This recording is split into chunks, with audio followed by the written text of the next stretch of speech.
capital market regulator Sebi has got the teeth with them having got permission to act against bonsai schemes. The other angle to the story is that political parties are seeing this as a deliberate attempt at gaining political points at a time when model code of conduct has been imposed. The opposition is armed with its own view, which is let the new parliament decide. NNIS has access to several letters by MPs which have been written to the election commission.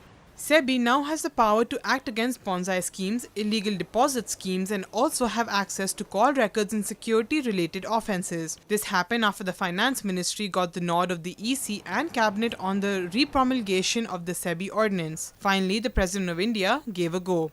The ordinance had lapsed on January 17th. The Securities Laws Amendment Bill could not have passed in the monsoon, winter and the extended session. The ordinance stresses on compulsory registration with Sebi for pooling money of over 100 crores.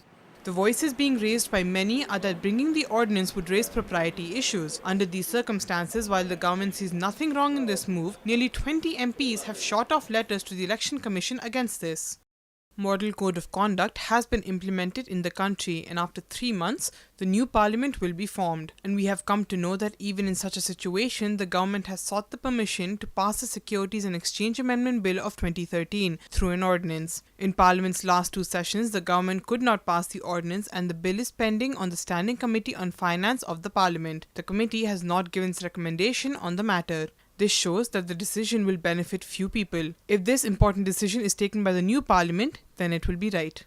NNIS has exclusive access to letters written to the Election Commission by MPs, which clearly shows how the move has not gone well with many in the political firmament. This also comes at a time when there is an ongoing tussle between the Sahara chief Subrata Roy and the Sebi. The Security Laws Amendment Bill of 2013 has been promulgated for the 3rd time by President Pranab Mukherjee, this at a time when the elections are just a week away. The ordinance interestingly gives Securities and Exchange Board of India powers to carry out search, seizure and even checks on call records. They can also attack bank accounts, property and even arrest a person. It was Prime Minister Manmohan Singh and Finance Minister P. Chidambaram who had spoken of taking up the matter in a cabinet meet recently.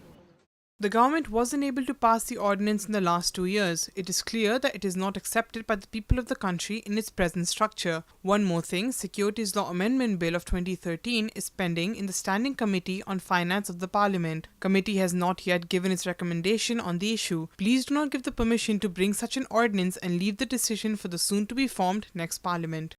It has been brought to our notice that the present government has sent the Securities Law Bill for approval from the Election Commission for repromulgating the ordinance for a record 3rd time. The present government has not been able to give the ordinance approved by the Parliament in the last 3 sessions, which clearly shows the disapproval of the ordinance in the present form. Hence, our party demands and requests you do not accord your approval on the ordinance and let the next Parliament decide the same on its merits.